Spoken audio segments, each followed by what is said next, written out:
Welcome to Third Floor Views, a production of Chesapeake Family Life, where we talk about Chesapeake family, health, education, and living with kids. I'm your host, Janet Jefferson. Here with us today is Jessica Smith Hebron. She is the acting executive director of Prince George's African American Museum and Cultural Center. Thank you for being here today, Jessica. Welcome. Today we are discussing Juneteenth. To our viewers, please feel free to submit your questions in the comments section, and we will try to get to as many as we can.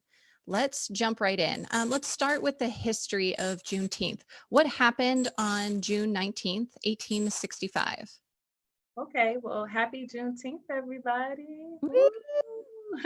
It's a beautiful holiday, and I'm so happy that the whole world seems to be celebrating Juneteenth, which has not always been the case. Usually, there have been many, many different Juneteenth celebrations that have happened all over the country, but Juneteenth started on June 19th, 1865 in Galveston, Texas. And it's an Emancipation Day, which are those are very, very special holidays in African American history and the African American community, because, and not just African American, actually just anywhere where there are African people because of colonization, slavery, just all kinds of things. Any place where people need to be freed, and Emancipation Day is a holiday to be celebrated. So June 19th, 1865, in Galveston, Texas, the African Americans who were enslaved, they were still working for free on the plantations. They did not get the message that the Emancipation Proclamation had, come out, and that other people in other areas of the country were already experiencing their emancipation. So these Texans were the last to know. And I don't know about you, but I don't like being the last to know anything. No. So especially if I've been working for free for generations, 400 years, I wouldn't have wanted to do that a second extra than I had to. So when the African Americans, our ancestors, found out that they were free, then June 19th became the official celebration and commemoration for many years to come. Now, many other states have their own emancipation, Texas being the last, but just since we're talking about Chesapeake family life, Maryland's Emancipation Day is November 1st, 1864.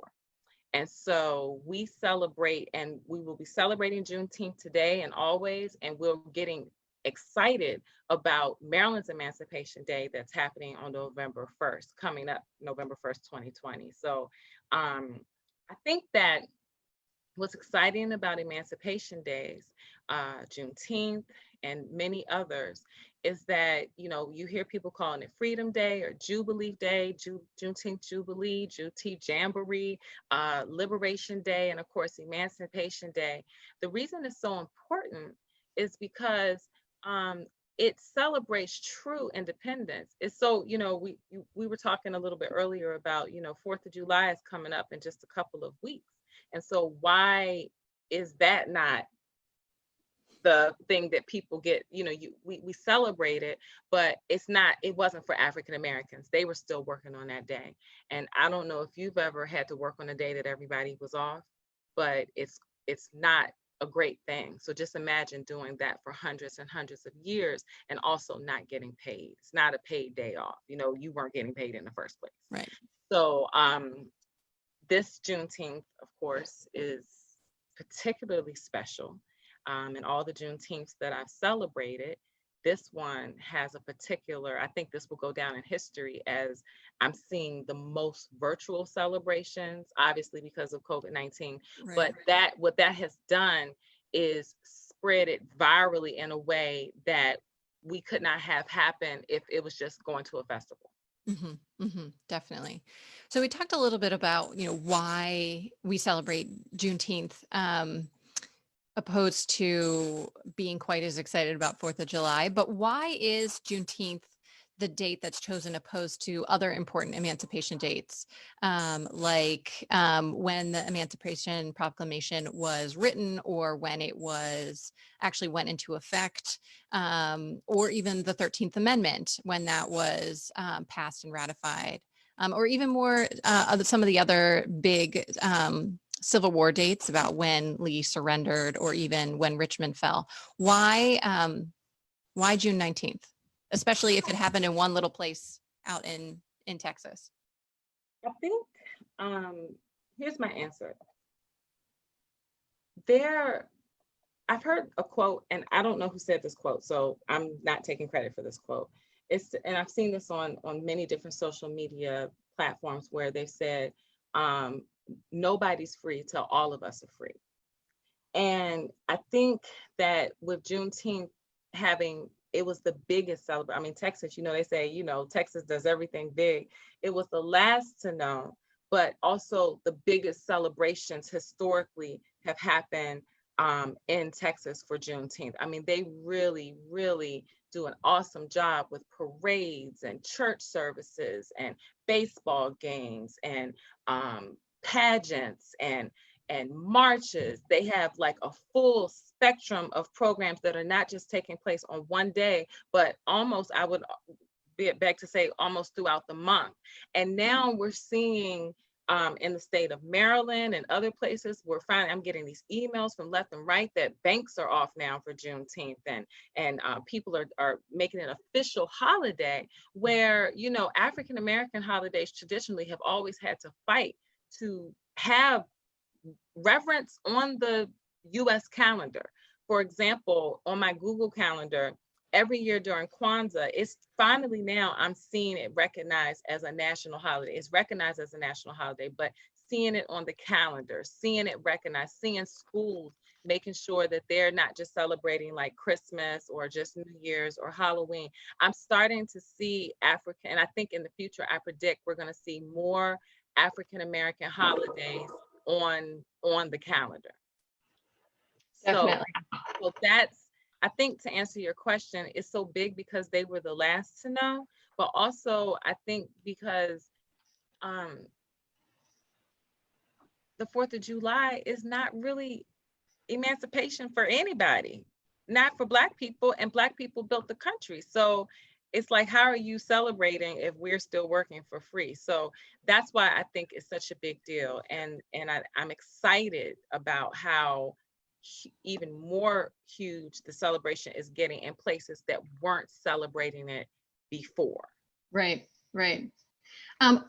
Just to sort of bring it back local, what was happening in Maryland at the time of sort of the end of the Civil War? So June 19th, summer of 1865, what was going on at this time locally?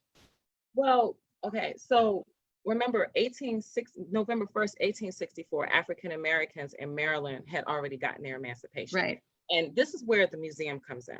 So I can tell you about Prince George's County.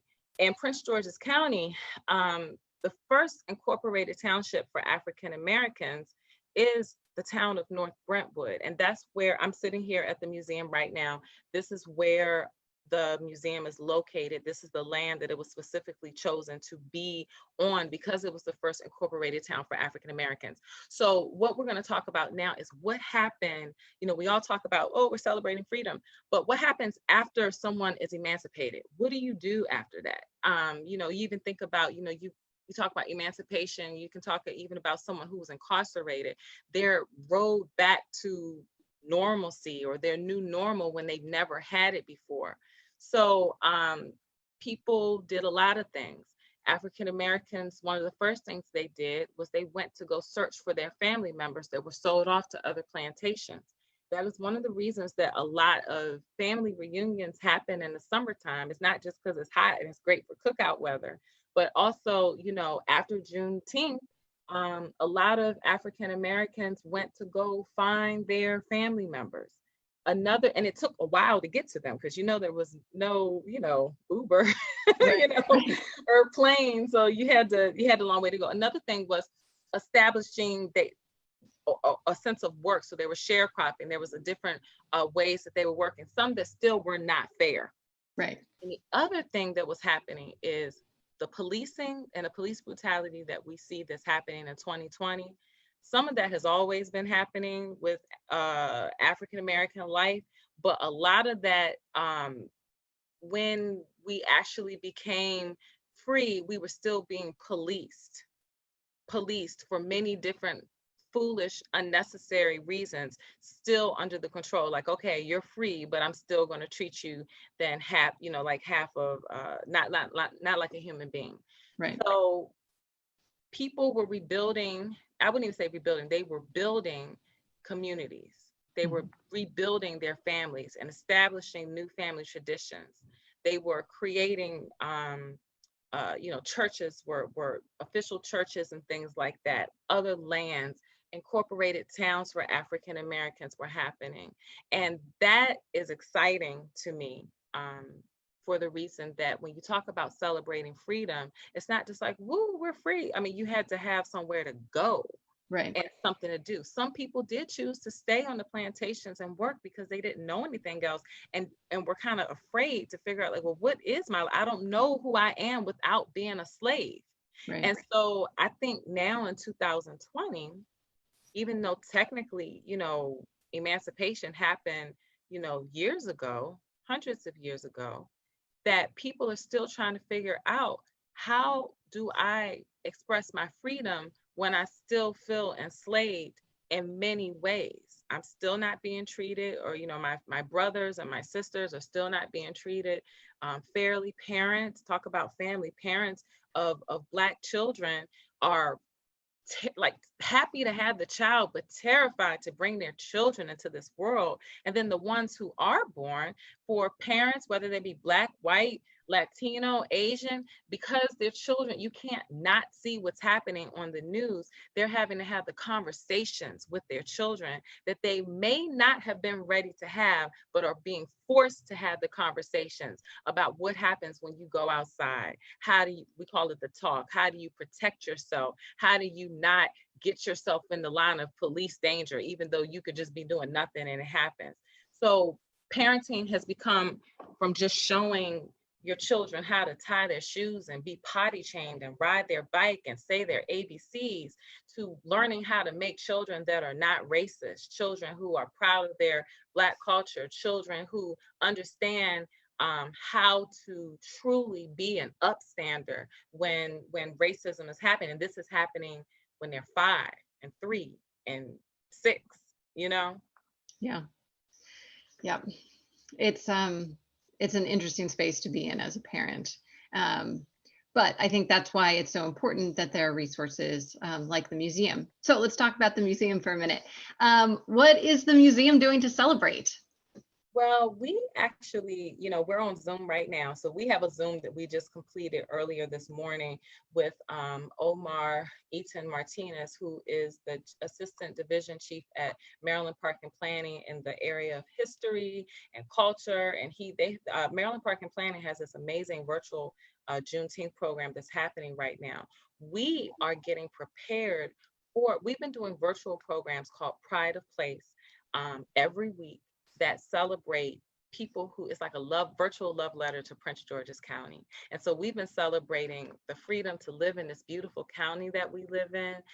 Prince George's County is so wonderful because of the fact that we have so much Black history to be proud of, and it's a beautiful county. And so we're interviewing people who are either natives of the county or maybe not natives, but came to the county and chose to settle here.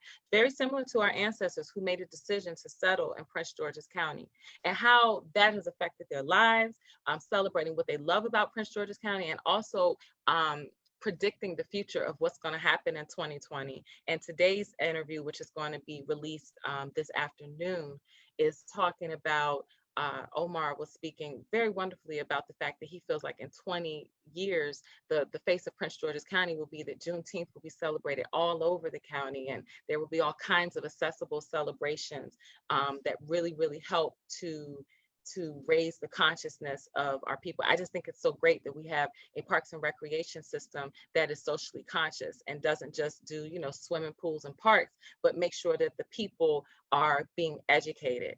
For us, I'm so excited about this. So I'm new as the acting as the interim director, and you never know when social justice things will pop off. So I'm coming into this position in a very unique time in our museum's history. We just turned, just finishing celebrating our 10th anniversary, and now we are in the middle of a movement, and it's exciting because this is what, when you read history books, when we look back on this, we can talk about where we were when the movement happened.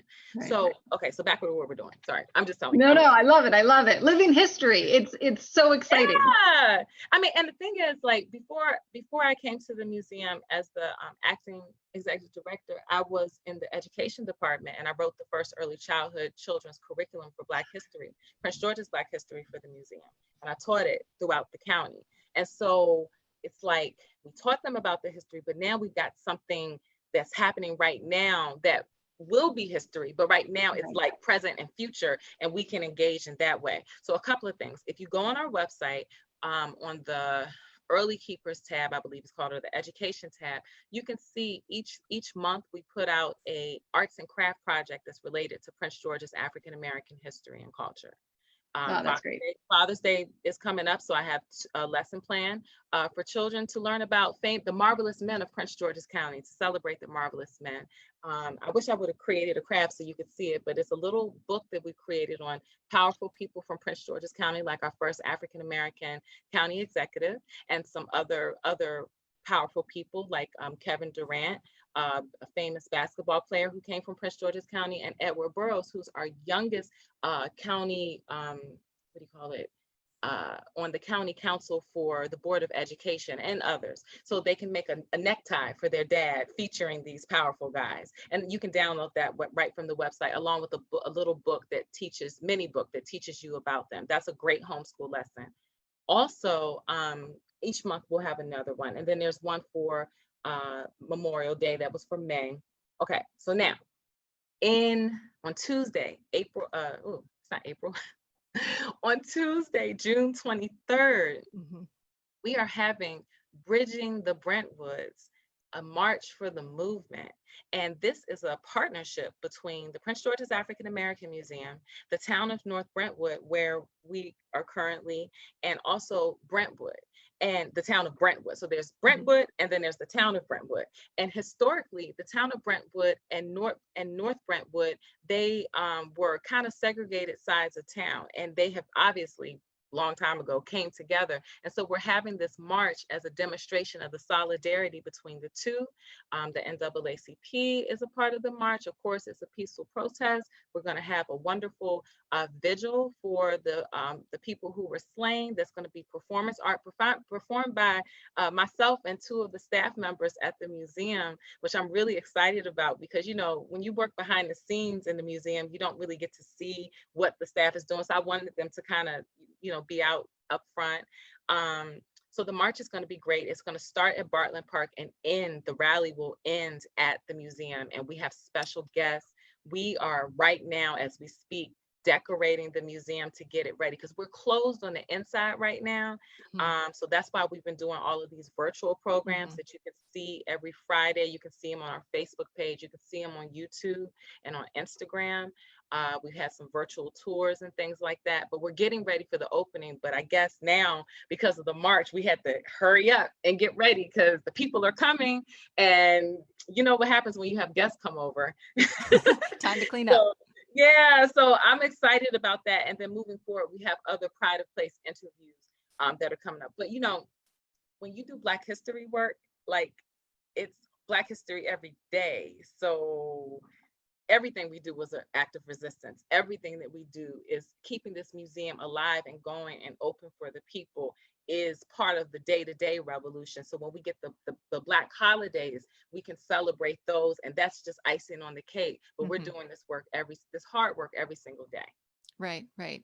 So thinking about how families can celebrate, and thinking about the summer and moving even into the fall, it sounds like the museum's really busy and has a lot of amazing resources for families, especially thinking specifically about the power of Black history in the area, and how it is sort of a hub of of really strong Black communities dating back hundreds of years. What are some other things that families can do to celebrate, or things that the museum is doing to provide for families in the upcoming, I'm going to say months? So thinking about summer and into the fall.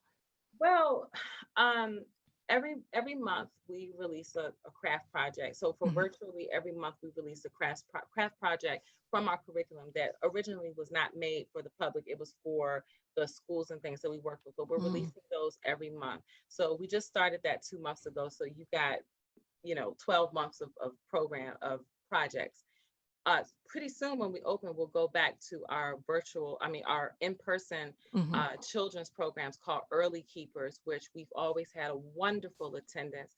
I'll just tell you something. I'm being the first teaching artist for Early Keepers 10 years ago. I can tell you the coolest thing about Early Keepers is the places that we've gotten to take Black history. So we've done it in schools, which of course you kind of expect that you do it in Prince George's County schools. But what a lot of people don't know about the Prince George's African American Museum's Early Keepers program is that we've also performed and had those programs monthly at the mall at Prince George's. We're not doing it anymore right now, but in the past we've been able to have them right in center court where Santa Claus will be and the Easter Bunny. And so you could be shopping at Macy's and then come get your weekly dose of Black history for children. We would have crafts and story time to teach them about different topics in the Uh-huh. subject of Prince George's African American history. We also had that at the library. So under my reign as acting director, I'm hoping to bring those things back. Obviously, with COVID-19 concerns, we're going to have to rethink how we do some of these things. But Mhm. what does not change is that the content can get out there, and we're working with the staff to come up with new and exciting programs. I want to also recommend some books Yes. that I have, and I did not bring them to work today, but I have them. I'll share them with you. So the first one for parents is Juneteenth Jamboree. This is a really colorful book that you can read your children. Even though Juneteenth will be over in a couple of hours, you can just get this book and have it in your library because people are going to be celebrating Juneteenth all week. And you can just read this book. It's great for the summer and for whenever. So Juneteenth Jamboree is by Carol Boston Weatherford and it's illustrated by Yvonne Buchanan. That's an awesome, awesome, awesome book about the celebration in Texas, in Galveston, Texas. I really highly recommend that book. I actually just had a program this morning with the Prince George's Library, Memorial Library System, where I read the book aloud and also demonstrated some Juneteenth cooking crafts that children can do at home. So if you can check out their website, you can see that program. Tomorrow, I will be also releasing that on Busboys and Poets website as well so that you can see it. We have a Rise and Rhyme program on Monday at 6 p.m. and Saturday at 10 a.m. So if you missed it, then you can see it again. I'll be releasing it again so people can see it. Secondly, the other book that I just think is Marvtastic is it's called Juneteenth for Maisie. Now, this is the book that I recommend for the early childhood crew. The first book I recommended is for maybe everybody can read every book, but one of these books is longer. Juneteenth Jamboree is longer. Juneteenth for Maisie is about a preschooler who is upset because she can't do things like all the other kids. So she's got a bedtime. There's certain things she can't do because of her age. And in the book, the author kind of weaves a story about understanding what it's like to not have your freedom and then what it feels like when you do have your freedom and what do you do with your freedom. But it's in a very age appropriate way. These two books that I picked are my top picks for age appropriate books that you can engage with your children as a family. You can enjoy them together. I personally think children's books are great for adults too, because it gets to the point and you can enjoy the illustrations. Because I like books with pictures, even though I'm an adult. Absolutely. Me too. And then, secondly, okay, so here's something else you can do at home. Juneteenth has special colors. So the colors of Texas are red, white, and blue. So you might see red, white, and blue decorations if you see some of the Juneteenth celebrations in Texas. There's also a Juneteenth flag that has red, white, and blue, but it's a Black Power flag too.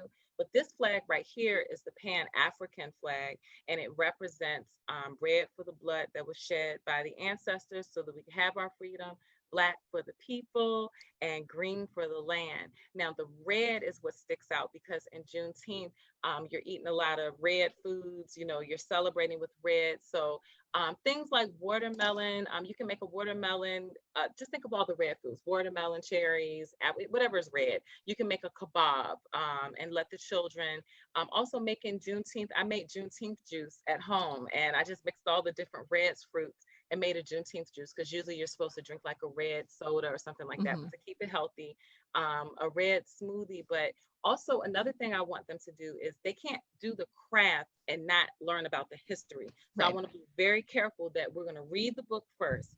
Then we're going to, celebrate June, have a Juneteenth celebration, cook out foods, things like that. But we're going to read the book. We can learn in the book about the history. There's different Black children's music that can be played. Many different artists that have, including myself, Black children's music that can be listened to that's age appropriate, that celebrates history and freedom. Um, Things like that. Listening to the Black National Anthem, Lift Every Voice and Sing. I have a children's version of that on my children's album, I Like the Me I See, that I think is really fun for children to listen to. And finally, honoring the ancestors. So that would mean children learning about famous people, or not even famous people, people from their area, that come from where they're from, that have made an impact on Black history, and honoring them on that day. Those are some of the things that they can do to celebrate and have fun with Juneteenth, and making Juneteenth cards, calling family and saying, Happy Juneteenth. Did you know what Juneteenth is? And letting them tell their family members, this is what it is. Send a Juneteenth email. They can, just like you would do for a Christmas card, they can jazz it up. You can have some decorations in the house and say, we're celebrating freedom, and, things like that. Perfect. Well, thank you so much, Jessica. There's so much that you gave us in terms of resources and history, and it's perfect for families. And the fact that, PG County is right there, easy access, quick drive from almost anywhere in Maryland. It's a great place to go and visit. So we'll make sure that we get up all those resources on the website as well. But thank you so much, Jessica Smith Hebron, for being here with us today to address all of our questions about Juneteenth, and to give us some really fabulous resources. Thank you to all of our viewers and listeners as well. Make sure you visit ChesapeakeFamily.com for up-to-date local information on home, health, and living for today's Maryland parent. And then we will have all those resources linked there as well. This episode will be archived on ChesapeakeFamily.com in both video and podcast format. I'm Janet Jefferson with Chesapeake Family Life and Third Floor Views. Thanks so much.